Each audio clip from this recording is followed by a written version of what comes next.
Sometimes I feel like I want to fly without no wings. I elevate inside my mind, and sometimes I look inside. Hello, everybody. Welcome to the Sober Cold Bear podcast. This is episode 9 of the Sober Cold Bear. My name is Matt Barkoff. I'm an addict alcoholic, and I am the Sober Cold Bear. Joining me today, I'm grateful to have Mr. Jim Nichols in the house. Hello, Jim. Good to see you. Hey, how you doing? I'm doing good, thank you. Thank you for taking the time out of your busy schedule to join our time together. Just to let everybody know, this episode and other episodes of the Sober Cold Bear, this is not necessarily about getting sober. This is a resource to you. I, along with Jim, am working, and we are working an active program. Jim much longer than me, as you will very soon find out. But this is a place for you to gain knowledge, to see what we're doing in our lives, to hear about things that you might be able to do if you're wondering, if you're sober curious or what have you. But again, this this podcast actually goes through a lot more than just sobriety.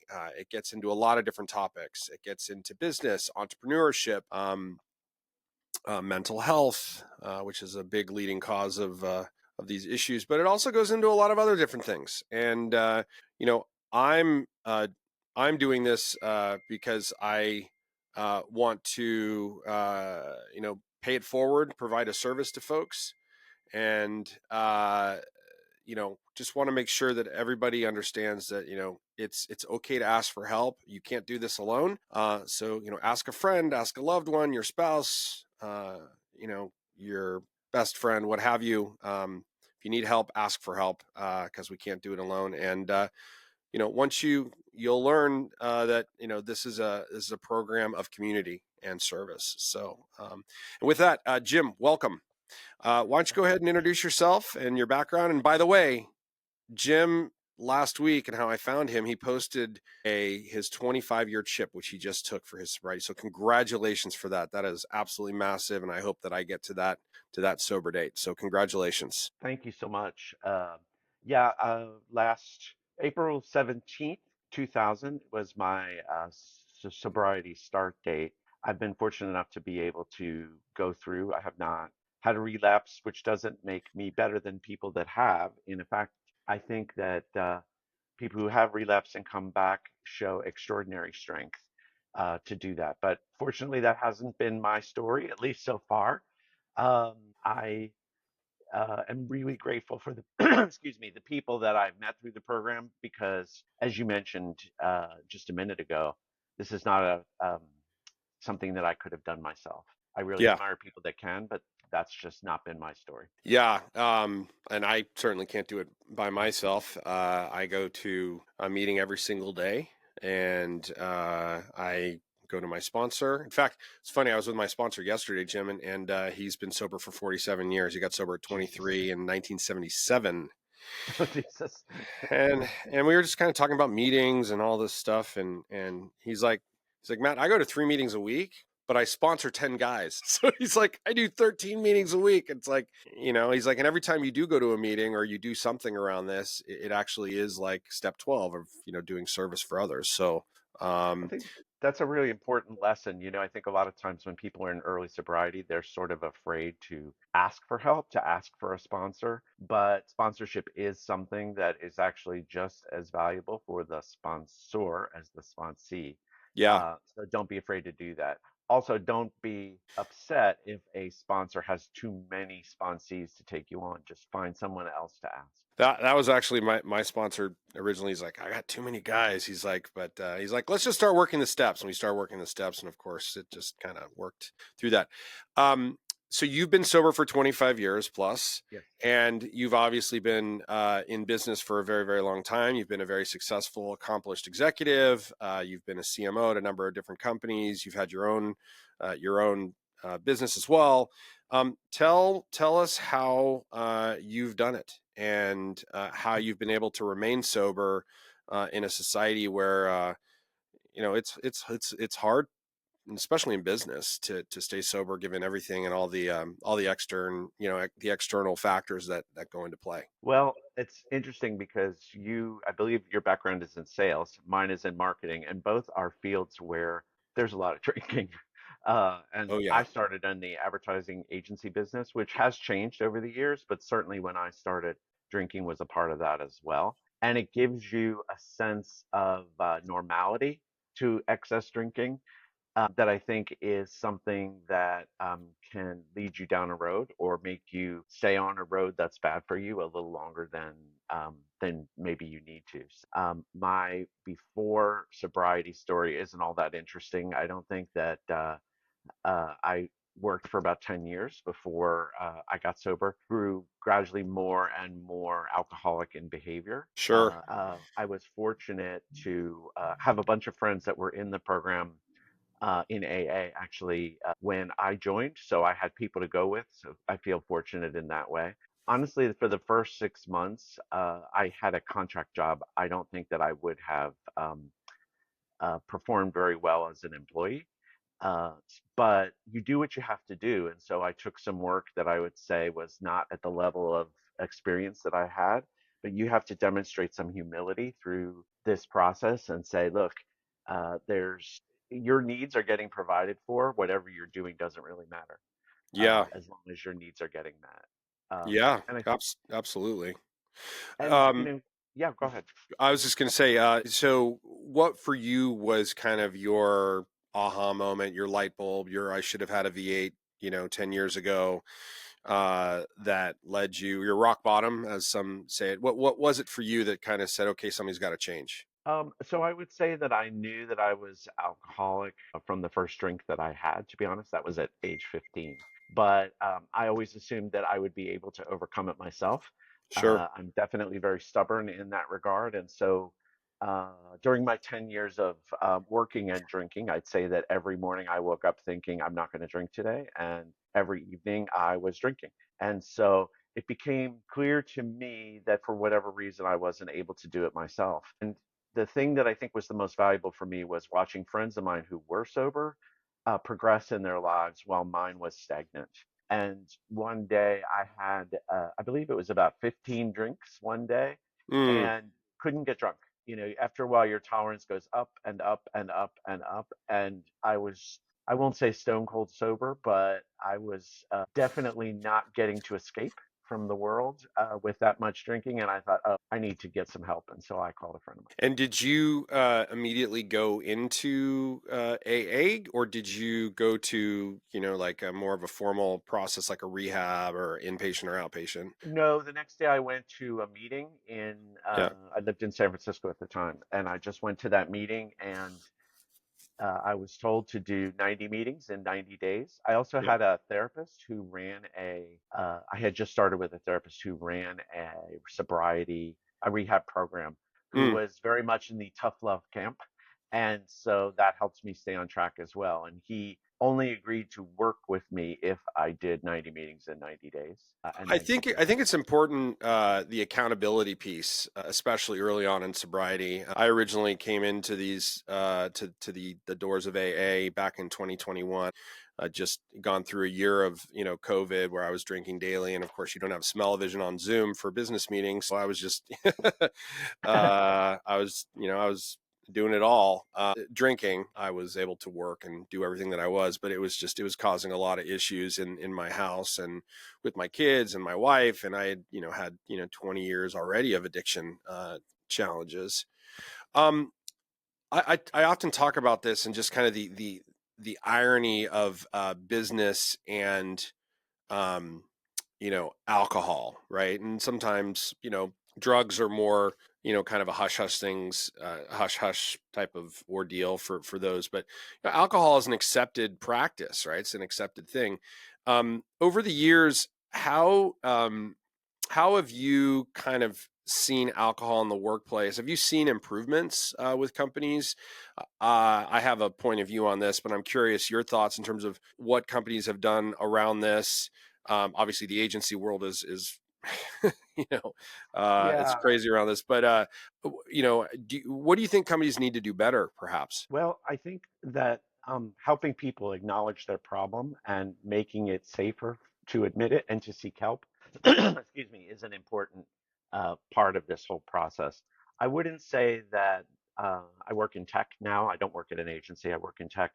You go to a tech event, there are still people in their 50s and 60s going, staying out all night, getting, brownout or blackout drunk at Yeah. events, and that behavior is considered normal and almost celebrated the next day when people are like, looks like everybody's got a hangover from the stage, and there's a big chuckle in the room.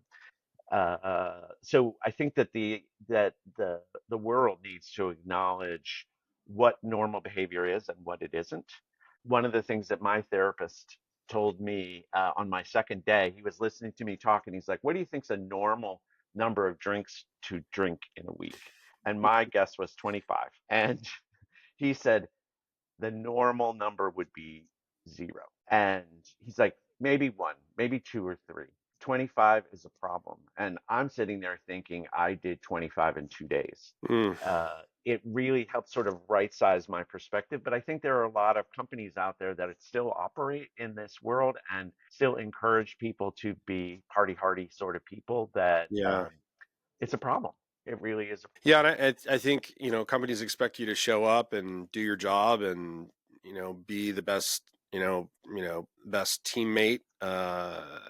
Show up for your customer and things like that, and then you go out and you have dinner with your customer and you're ordering drinks and wine and like all of that, all of those kind of those judgment elements because of the alcohol or whatever just goes out the door. And I know a lot of It's people that have lost their jobs because of this, have had consequences, like hard consequences. Well, I'm curious because you worked in sales. Did you ever have a boss that told you to spend more money on T&E? Well, I'll answer it this way. I have had leaders that when I've told them about my challenges, my struggles, they've been very empathetic and Okay. they lean in and they say, totally get it, whatever you need to do. I've also had leaders that, are, regress and don't know how to actually deal with that. And I think that comes down to training and understanding and listening. I don't think there's enough of that. I think companies spend a lot of money on helping individuals by providing great health care and benefits and mental health resources and help if you need treatment for cancer or diabetes or things like that. Yet alcohol use and drug use is a byproduct of that is cancer and diabetes and other health issues that so there seems to be this kind of big The uh sun said it's a disconnect. behavior, right? Yeah, As it opposed to a disease. yeah, and the other thing is like I admittingly my behaviors have gotten me into hot water, and my character defects have gotten me into hot water in the past when I can't actually identify what those are, ask my higher power to just say, let me turn this over and be humble about it. That's where I get into trouble, and being able to Hmm. recognize that. I mean, the solution, obviously, we've heard this a million times, you and I have. Alcohol and drugs are the solution. Um, that's not the problem. The problem is me. Yes, and I think that's a really important distinction. And there are certainly a lot of social societal influences that encourage people to think of alcohol as a solution, if you will, to certain problems, right? I know I think statistically, the group that's whose alcoholism is growing the most is women now, and um, young to middle-aged women who have been now told for about a decade that, having your best friends over and drinking wine instead of doing whatever it is that people did before is a positive behavior. You see it on sitcoms all day. You see it. and certainly in the professional world or in the professional sense, there is a belief that if you drink a lot with people like clients, that you're somehow closer to them, right? And that you have a more of an ongoing relationship with them. And it may be true if those people also have a problem, but uh, those are not behaviors that are going to do your career any good, right? It's one of the smartest things I've ever heard is people say nothing good happens after midnight, right? Nothing good for your career ever happens after midnight. Or So in it's my time to or in go my home. case, it used to be like 11:30 in the day. Well, there is that too. And COVID, as you mentioned, it is really a big thing. I do remember during COVID working for a company, and there were people all over the world for it. And so time zones were a little fluid anyway, because you have people in Australia, London, France, Germany, Japan. And so it's 5 o'clock somewhere, Oh right? yeah. But there were certainly times when I was talking to people, and I don't know, a third of the way through the call, I'd be like, oh, this person is buzzing, right? And I need to recognize that as I deal with them and recognize they may not remember what they're talking about right now. They may not go through those things. Yeah, so let's double click into that because I think that's a good topic, Jim. You obviously have probably managed lots of teams in your career, and you've been on many a meeting, whether it's in person or whether it's on Zoom, and you can recognize when somebody is not exactly right. And so, how do you manage through that? Do you have kind of like a playbook that you use? Is it just kind of like a case by case basis? Do you talk to your sponsor first? Do you write things down and because naturally a person can get defensive and they can shut down. So how do you manage through that, Jim? So I believe there's actually a lot of laws right now with regard to what you can and cannot ask and so forth. So I think my biggest strategy is to be very open myself about the problems that I've had in the past. Everyone that I work with knows that I'm in sobriety. Everyone Sure. knows that I had a problem before. In a lot of cases, I've been in the same industry for 30, 35 years. So some people remember when I used to drink and had issues with it. So I think being open about that and having a conversation where I don't overtly ask people, but rather leave it open for people to tell me if they're experiencing an issue. I have So had like people. so like things like I'm concerned about some recent uh eh, Yeah, times I that we were on a Zoom together and I saw some things. I'm just making sure that you're okay, things like that. Or do you have more kind of do you have kind of a playbook of questions that you like to ask?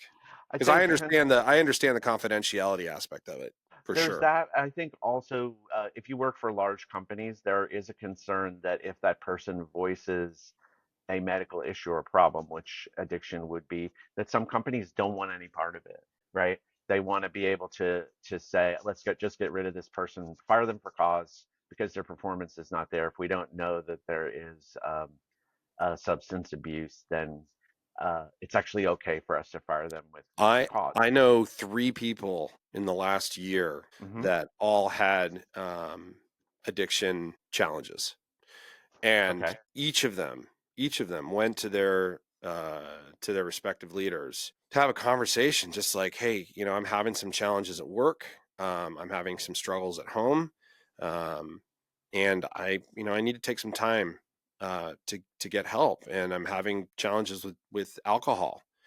And each one of those Wow. leaders, instead of being empathetic and saying, look, I got your back, each of them went straight to, well, maybe you're just not good for this team. Maybe you shouldn't be part of this organization. And it's unfortunate. It It's really is because unfortunate. it's so hard to find good employees. I mean, just from a very practical standpoint, if there are HR people listening to this call, right?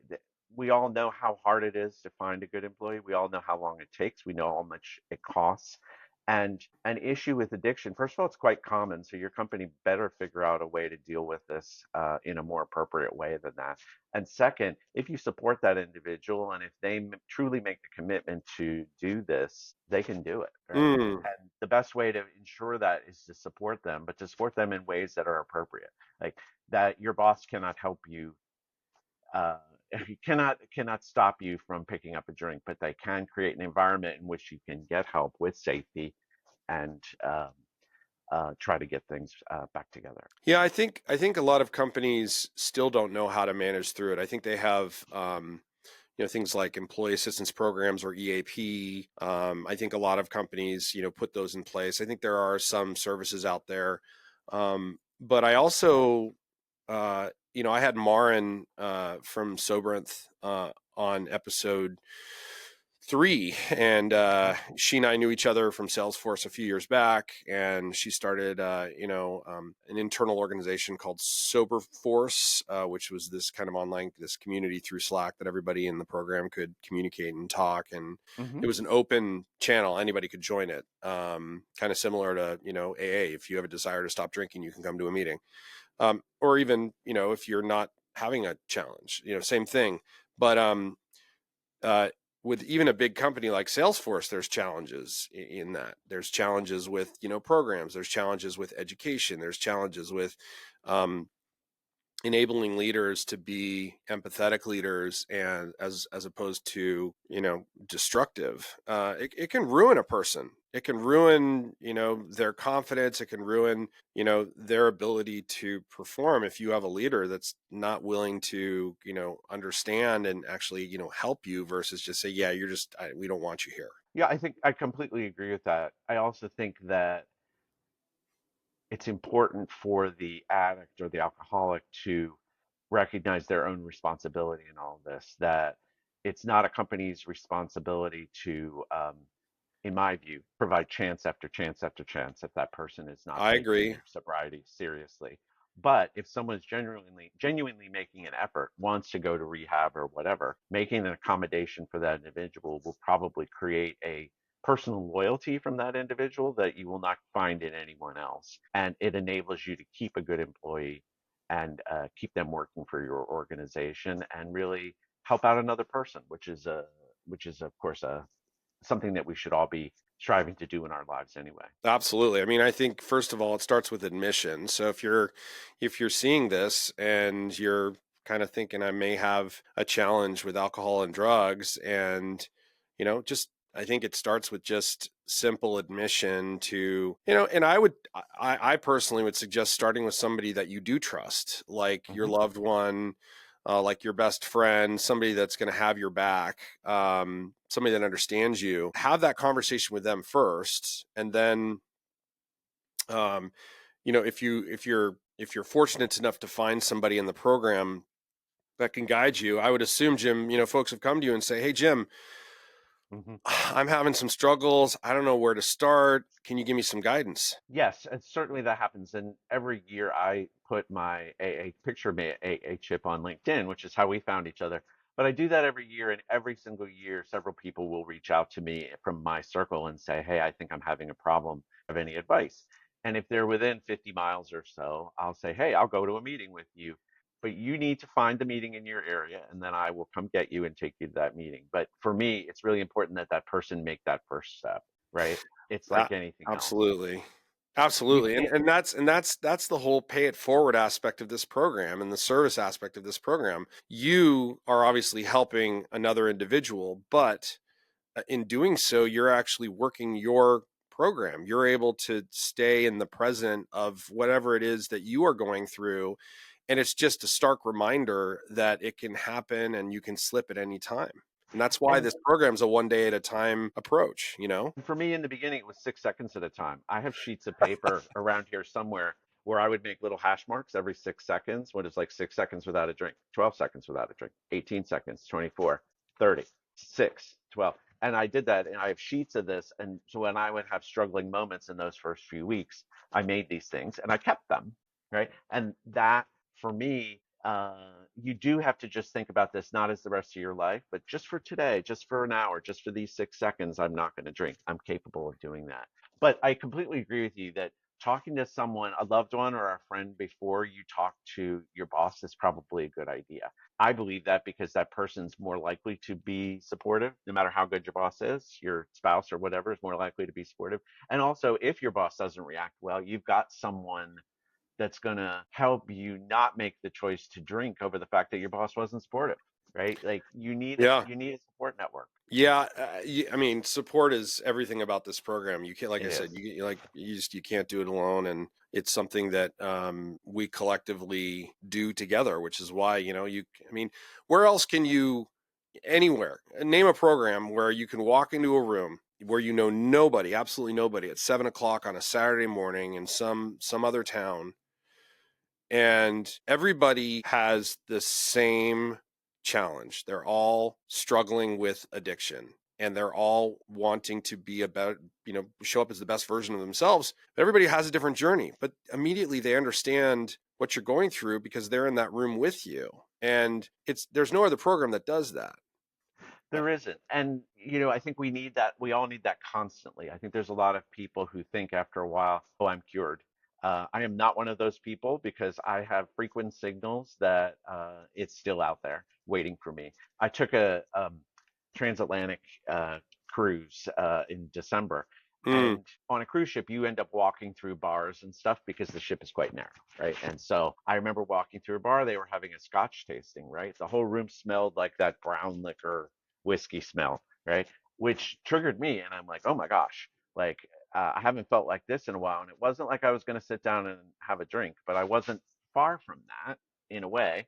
Um, but it just triggered something, and you don't know when that's going to happen. Fortunately, on board most cruise ships, they also have AA meetings, and I yeah. was able to go that night and talk about this a little bit, and people were having that same moment, and we could laugh about it. That despite no matter how long we had as sober people, the smell of single malt apparently put us all, on edge. And Yeah. there's nothing wrong with that. That like No. but being able to admit it and recognize that that is not the path to go down. For me, another one, if you don't mind, is when rye became popular. Like I don't know how many years ago. It's probably 10 years ago or something like that. And I remember thinking like, I've never had a rye. Right? I wonder if it tastes like rye bread, which apparently it doesn't. But that's what people tell me. But um, you know, there's your mind is always able to make it possible for you to think that it's time to drink again, but you have the support of others and you work a program, then you know not to. A friend of mine passionately refers to that inner voice called the little fucker. Hmm. There's that there's that It's a little great one. fucker in the back of your brain that's locked in a cage with 4 padlocks and a bunch of blankets sleeping, and one of those padlocks breaks, and all of a sudden he's like, "Hey, let me out," and that's how these things happen. I think the other thing is being able to recognize, sure, the smell of it, or the triggers that go with that, but it's also being able to recognize like what's actually happening right now inside of my mind that's causing me to even think this way, and being able to have the presence and the clarity to say, okay, let's actually dig into this and find out, like, am I having a A resentment towards feeling? somebody, yeah, some type of feeling. Did I have a flashback, did I have a dream, did something happen at work or with my spouse or whatever? And the sooner that you can, I guess, come to the realization, right, that um, you can get through this, and being able to kind of line that up to how you're feeling. It's not again, it's not the alcohol, it's whatever it is that's going inside of you that you need to identify. Absolutely. And I know on this ship, I was traveling by myself, right? You end up spending a lot of time by yourself. I'm not a lonely person by nature, but it's hard when you're watching 3,000 people all um, having fun together and you're not in that situation, right? But fortunately, there was a meeting that night that I was able to go to and connect with people and make an extra effort to meet people and so forth. And it helped me make the right decision. But I still do things just as you're talking about. I don't walk down the aisle, a grocery aisle with alcohol in it. I walk around, right? Mm. I'm 25 years sober. Lots of my friends think I'm just, and not the sober ones, but people who still drink will be like, "You haven't had a drink in 25 years. You tell me walking down an aisle is going to bother you?" And it's like, look, I don't know if it will or not, but I know it's not very hard for me to walk 10 feet over here and walk down this aisle, right? And so, and if there's something in that aisle there's nothing in that aisle, I guess I should say, that I need, right? It's so for me, all of that is it's just what I do, and they're small. They're very small steps to take. From a professional standpoint, though, I think that sobriety also gives you the power or ability to make decisions that are better for your career. For me, about 4 years ago, or I guess almost five now, I started my own business. Before that, I worked for other companies, large and small. And I was always afraid to start a business. I wanted to, but I was afraid to, right? And sobriety and this idea of one day at a time or 6 seconds at a time gives you the opportunity to try things and to gain courage and seek support from others and ideas from others so that you're not doing it alone. And as a result, I make more and I work less and I have less stress, right? And Yeah, so there it absolutely. is, you Absolutely. know. Tell us a little bit more about your company, the name, what you do, and who you work with, Sure. and some of the areas that you cover. Sure. So it's called Exclamation Marketing, and I'm basically a marketing contractor.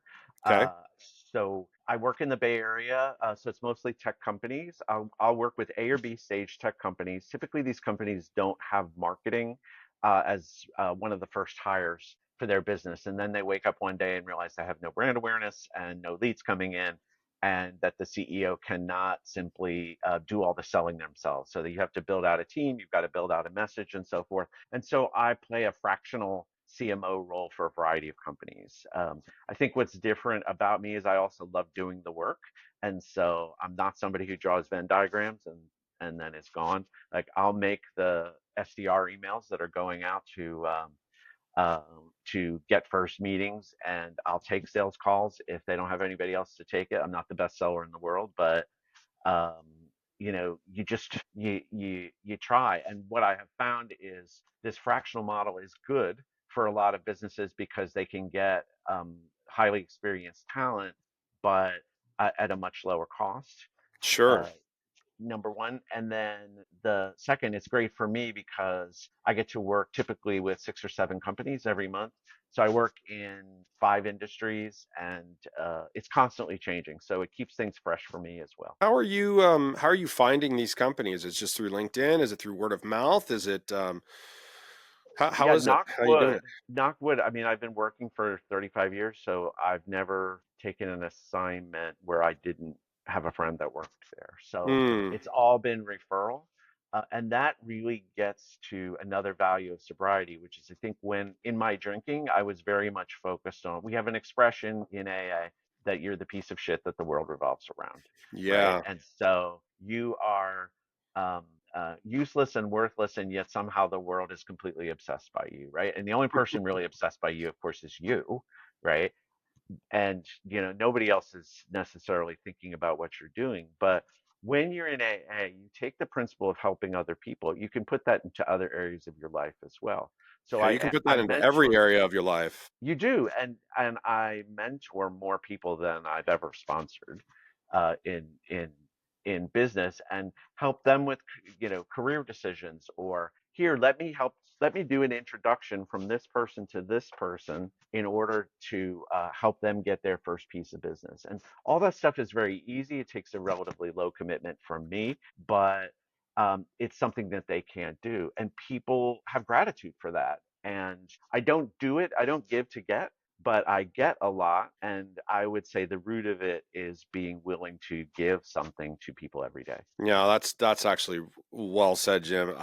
Same thing with me. I don't Mhm. I don't do this podcast for anything. I do it because I get enjoyment, and there's a lot of love that I put into this project. Um, there are a lot of, I would say, folks out there that sell sobriety coaching, right? And that's just not why I'm doing this. I'm doing this because I think it helps others. It helps me.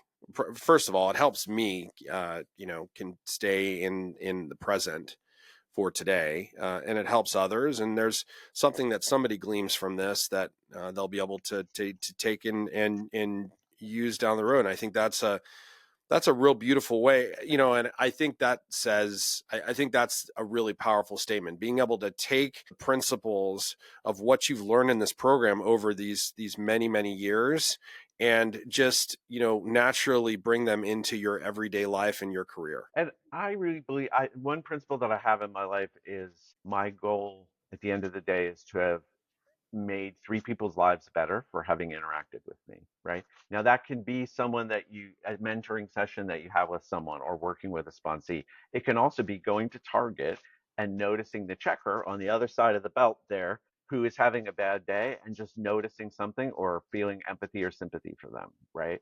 And That's talking to yeah. them. And it's like people talk about this as like some saintly act that I do. And for me, it becomes automatic after a while. Like I don't even know I'm doing it. And but I know at the end of the day that I feel better about myself for having spent time focusing on the issues of others. Because when we can get out of our own heads and the issues that are going on for us and realize that there are people out there with real problems, not to say that everyone on this call doesn't have a real problem, but compared to most people, I don't have problems, right? They can obsess me, but I have a roof over my head. I have food in my refrigerator. I've got a car that works. I have work this week. So I have all of the necessities of life. There are people that don't, but the Humility is everything in this life, and the fact that how you live your life in humility. I'm sure, Jim, you have saved many more than three. I'd probably say there's many zeros after that, and whether you even know it or not. But that's the beauty of this.